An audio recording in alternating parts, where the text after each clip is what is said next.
city, isn't there a really conservative city in Elizabeth County? I'm trying to Name them all. Probably a couple. Yeah, I was gonna say. Name them all. How How probably most famous for is KKK events. Yes. I'm just trying to remember. But Portland is also. Brayton is fairly on. The closer you get to Ann Arbor, the better it is. Or the closer you get to Ann Arbor. I will find one for you. Yeah. Okay, now I remember. Oh, J-Man. And J-Man is our newest. When I tell people This my Swan. husband, J-Man Swan. John Paul, Ira neighbors. Yes.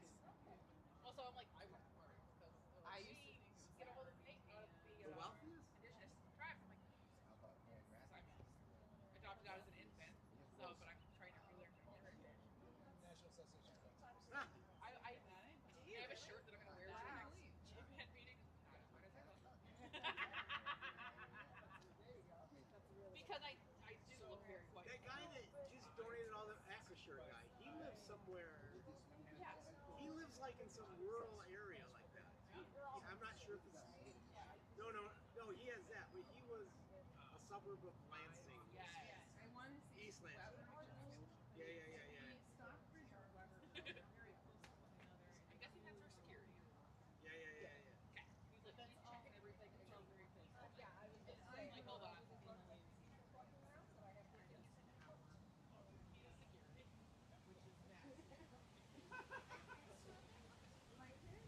Oh, you too? Hey. Oh, man. Really? Hold on.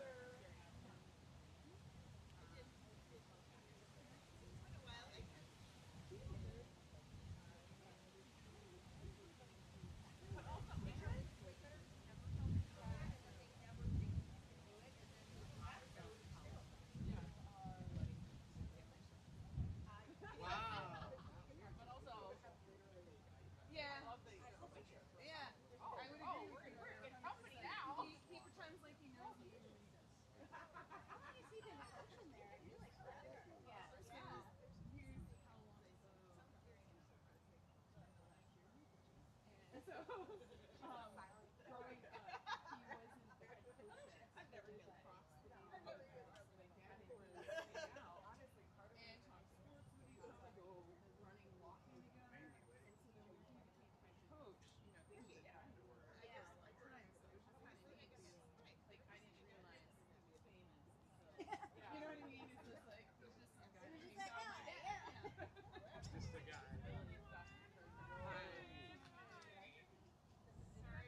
Oh my gosh. If you're all set here, Yeah, I'm ready to run. let's go. I know you guys have. Hey, good to see you. How are you? Good to see you. Pointing. Hi, Samantha. Good to see you as well.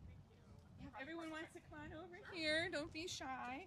We'll just have you all stand right in this area. And then I will get started here. Does anyone want to take a look at the speaker order or anything? It's up there, right? And this underneath. Yep. There you go. Perfect.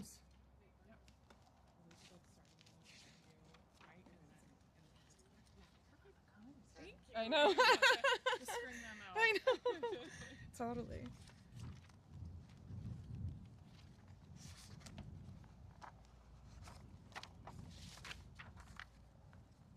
Good afternoon, everyone, and thank you so much for being here with us today. My name is Elizabeth Houtman, and I am the Michigan Field Organizer with Moms Clean Air Force. I'm also a mom, and like so many families across Michigan, I know how quickly everyday costs add up and how important it is to keep our homes safe, healthy, and affordable. We are here today to talk about something that touches every single household in our community, the cost of energy. Families across the country are feeling the strain of rising electricity bills. For far too many, it is getting harder and harder to keep up. Families are being pushed into impossible choices, keeping the lights on, picking up prescriptions, putting food on the table, or paying for other basic needs. And all the while, we're still living with the health impacts of pollution and outdated energy systems, which especially harm our kids in neighborhoods that are already most vulnerable. That is why the Energy Bills Relief Act is so important.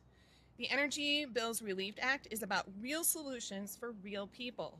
It is about lowering costs for families and expanding accessible, affordable, clean energy. It is about making sure everyday ratepayers are not stuck subsidizing outdated, expensive, dirty power plants. It is about modernizing our grid so it works better, more reliable, and is prepared for the future. And importantly, it ensures that large energy users like data centers pay their fair share. This is about fairness, it is about affordability, and it is about protecting the health of our families and our communities. We are so incredibly grateful to be joined by so many strong voices, including a leader who understands these challenges deeply and is working to address them in Congress. It is my honor to have Congresswoman Hillary Scholten here with us today. Congresswoman Scholten proudly represents Michigan's 3rd District and has been a strong advocate for working families, public health, and practical forward-looking solutions on our energy challenges. She is an original co-sponsor of the Energy Relief Bills Act. She is known for her real leadership in advancing policies that will lower costs, strengthen our energy system, and build a healthier future for our communities. And just as importantly, she brings the perspective of a mom in this work, understanding firsthand what is at stake for families like ours. Please join me in welcoming Congresswoman Hillary Scholten. Thank you. Thank you so much, everyone, for being here today. Thank you, Elizabeth, for kicking us off with those great remarks. The Moms Clean Air Force for bringing us together around this incredible issue. You don't have to be a mom to advocate for affordable energy, but let me tell you, as a mom, it is a top priority of mine, not only in the sense of thinking about the future that I want my kids to inherit, but the now, the air that they breathe right here in Grand Rapids every single day, making sure that all kids, no matter their zip code or the part of their zip code that they live in, that they can have access to clean air to breathe when they're outside. The Moms Clean Air Force understands something fundamental. Protecting our children's health is not a partisan issue. It is something that unites us. And if there is one thing I know for sure, it is that moms know how to get things done better than almost anyone. We organize, we advocate, and we do not stop fighting for solutions when something is not working. Giving up is not an option. I represent Michigan's 3rd District, and I'm a mom of 2 boys. Like all parents, I'm not looking at energy prices as an abstract debate. I'm looking at it as the lights that I have to turn off in my house every single day after the kids go to school. Remind them to turn the fans off in their room. Since 2025, American household bills have increased on average by 10 to 15% in the last year alone. I hear every day from families who are feeling these costs in real time, putting groceries on their credit cards because they can't afford their energy bills combined with their mortgage and their health care. That is why I am so proud to be an original co-sponsor of the Energy Bills Relief Act. Our bill is focused on one thing: lowering costs for people immediately. Here's what it does. First, it restores tax credits for home and system-wide energy improvements that were eliminated by President Trump and House Republicans. Those credits helped families make smart upgrades that actually reduced energy usage and lowered bills. Taking them away didn't save any money. It shifted the cost back to families and helped line the pockets of the president's billionaire buddies. Second, this bill changes the incentive structure for utilities. Right now, too often, the systems reward higher costs and inefficiency. The Energy Bills Relief Act flips that. It rewards utilities for delivering energy more efficiently and at lower cost to consumers. I don't know about you, but this seems like a no-brainer. Third, it provides direct financial assistance to families who are struggling to keep up with rising power bills. That's targeted relief in a system where costs have outpaced wages. Fourth, it takes on price gouging. Energy companies should not be prioritizing record profits while families are cutting back on the essentials. This bill puts real guardrails in place to make sure consumers are not being taken advantage of. But I got to tell you, those types of guardrails are only as good as the lawmakers who are willing to enforce them. So it is essential that we hold our leaders accountable. Make sure that you're reaching out to your representative to make sure that they are co-sponsoring this legislation. And when, and I do mean when, we get it signed into law, that they're making sure that it's enforced. Here's the reality. Demand for energy is going up, not down. The question is, who's going to be paying for it? Right now, under the Trump administration and with congressional Republicans at the helm, that answer is working families. I won't stop working every single day to change that script and to make it so that families are paying less. Thank you so much for having me here today. And with that, it is my honor to introduce a colleague here in West Michigan who has been fighting for clean energy and clean environment policies, Erica Bolden, who is the engagement coordinator with Michigan Climate Action Network. Erica? Good afternoon. My name is Erica Bolden. I am a lifelong resident of West Michigan. I am a constituent of Michigan's 3rd Congressional District, and as mentioned, I work as the engagement coordinator with Michigan Climate Action Network. The focus of our statewide network is to amplify the needs of our communities and share the solutions that make their lives healthier and more sustainable. It's Black, Brown, and Indigenous people of color whose communities experience disproportionate harms from fossil fuel pollution. And as a descendant of slavery and sharecropping great-grandparents, speaking about reducing harms from these historic and systemically oppressive behaviors is especially important to me. As we support communities in achieving their goals, we hear more and more about the daily challenges they face. And at the top of that list is the constant growing of our energy bills. Michigan's residential electric bills have increased over 114% in the past 2 decades. This problem is made worse by extreme weather and aging infrastructure, again, hitting those who can afford it least the hardest. At the top of the list of concerns for communities is also poor air quality, exposing our children to the most vulnerable risks like stroke, chronic heart conditions, lung cancer, pneumonia, and asthma. For myself and the Michigan Climate Action Network, the Energy Bills Relief Act is a step in the right direction toward restoring justice, because legislation like this is not just about relief from bills. It's about changing the systems in place that put burden on people to begin with. The most important pieces of the Energy Bills Relief Act is the incentives for communities. The Energy Bills Relief Act addresses the high energy burden facing Michigan families through providing assistance to millions of households, like weatherization and energy efficiency. By increasing funding available to individuals to make necessary upgrades, we increase the resilience against harsh winters and increasingly hot summers, one of the impacts we are already seeing due to our changing climate. Another piece of the Energy Bills Relief Act aims to address the enhanced protection to ensure hyperscale AI data centers don't drive up residential energy bills, which is one of the largest concerns outside of water use and impacts to our air quality. The bill also seeks to address, and I quote, unclogging the low-cost and clean energy bottleneck. This bill would lower barriers to community solar projects and protect consumer rights by ensuring thoughtful collaboration and community voices are properly uplifted during planning processes, along with funding for community engagement. Deepening investments in cost-effective renewable energy means cleaner air for our most impacted communities here and across the globe. In a time where every day we're seeing the most harmful impacts our false reliance on fossil fuels, it challenges us to redirect our efforts as a country and reconsider our incredibly destructive ways to obtain resources.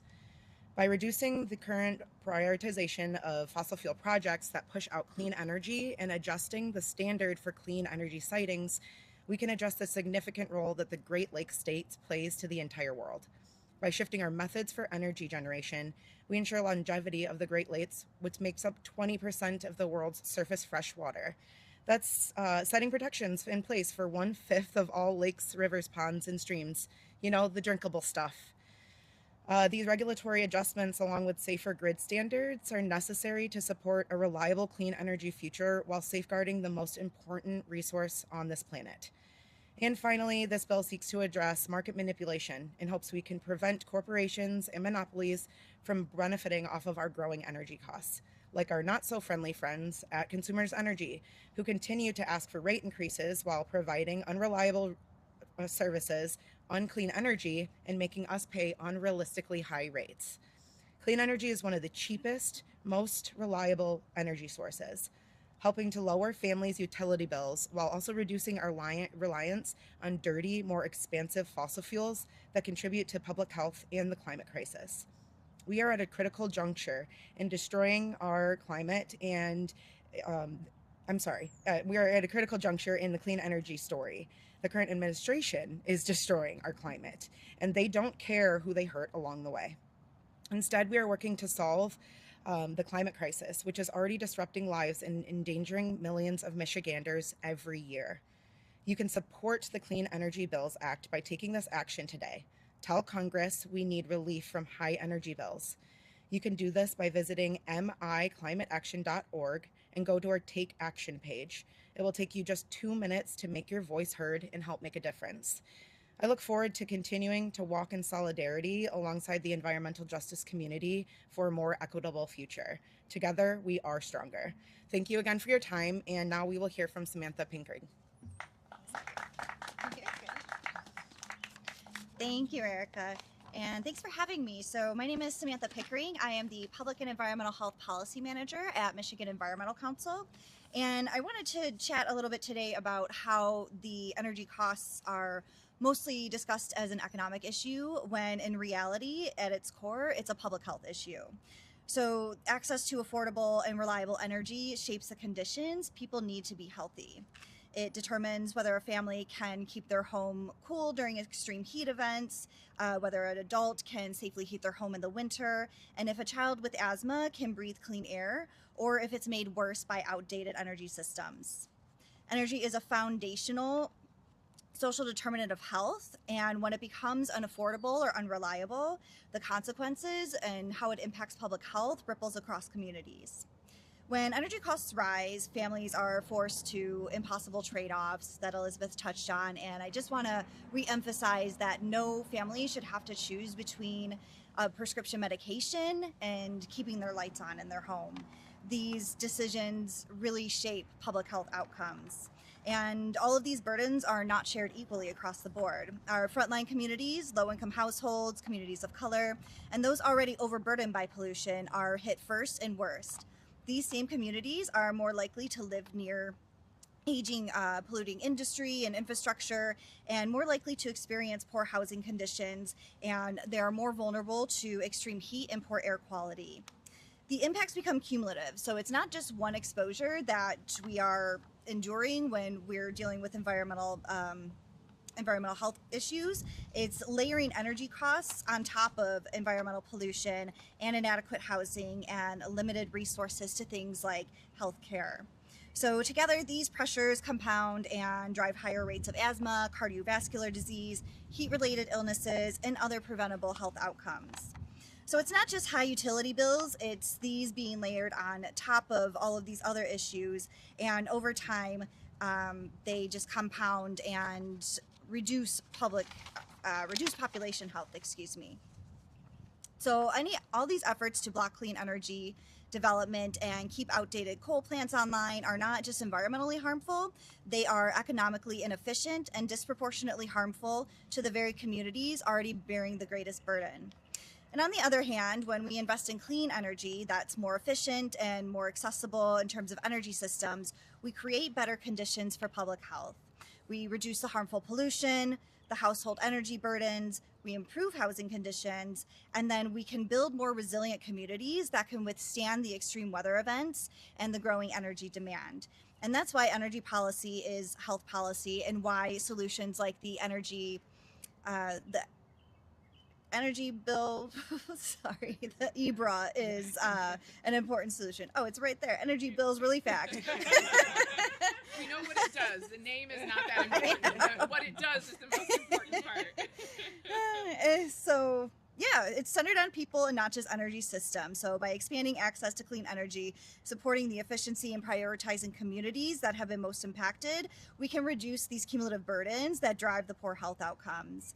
And at the core, it's more than about lowering bills. We want to improve health and reduce pollution and prevent disease and create resilient communities. And when we invest in communities that are most left behind, we begin to close those long-standing health gaps. And it's overall about creating a future where everyone, regardless of where they live or how much they earn, has access to these basic conditions that are needed to live a healthy life. And with that, I say thank you, and I will pass it over to Brett.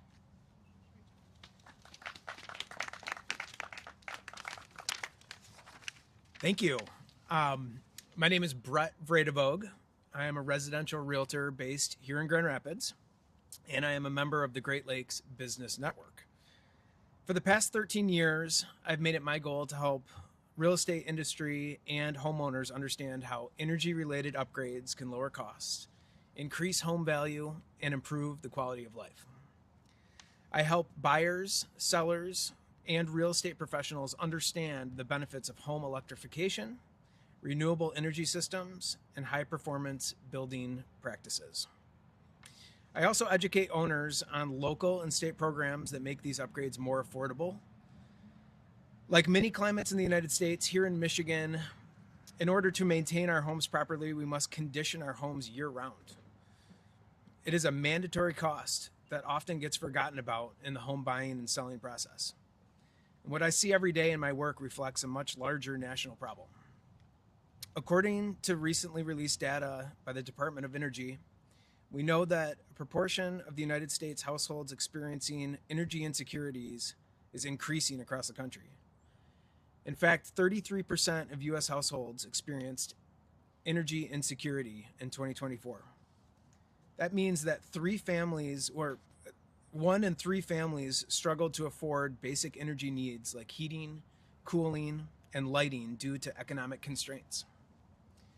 As I mentioned before, these are not luxuries, these are essentials. Legislation to address these kinds of challenges can make families more comfortable, improve overall health, help them save money, and in some cases can potentially keep them from foreclosure. At a time when budgets are being slashed, utility CEOs are receiving millions in bonuses, and gas prices are at record-breaking prices, we must create opportunities for real systematic change. Families are paying 11% more for their gas utilities and nearly 5% more for electricity since last year. We need programs that make homeownership more affordable, and that's why I'm here today in support of the Energy Bills Relief Act. The Energy Bills Relief Act would provide the tools and policies that homeowners need to create comfortable, healthy, and cost-effective residences. This legislation would help millions of families lower their energy costs while also reducing overall energy demand. This is about more than energy. It's about economic stability, public health, and long-term resilience. As 2027 budget talks get underway, we have learned that for the 6th time, the president would like to eliminate the $4 billion Low-Income Home Energy Assistance Program, also known as LIHEAP. That's simply unacceptable. Rather, we should be increasing and expanding such investments in our community. This bill will expand and modernize LIHEAP. From my early days as an intern at the Lake Michigan Federation to my early career in sustainable construction, I've always been an advocate for environmental causes in our communities. I founded Eco Equity Real Estate to bridge the gap between real estate and earth stewardship, ensuring that we will have a more sustainable and equitable future for all. I'm grateful to our representatives for introducing and co-sponsoring the Energy Bills Relief Act and believe this is the kind of legislation that we need to address both the economic and environmental crisis that is taking place. By aligning federal, state, local, and utility resources, we can reduce energy burdens, strengthen communities, and take meaningful action on this climate crisis. Thank you to our representatives for advancing the Energy Bills Relief Act, and I urge leaders to prioritize solutions that put families first. Thank you.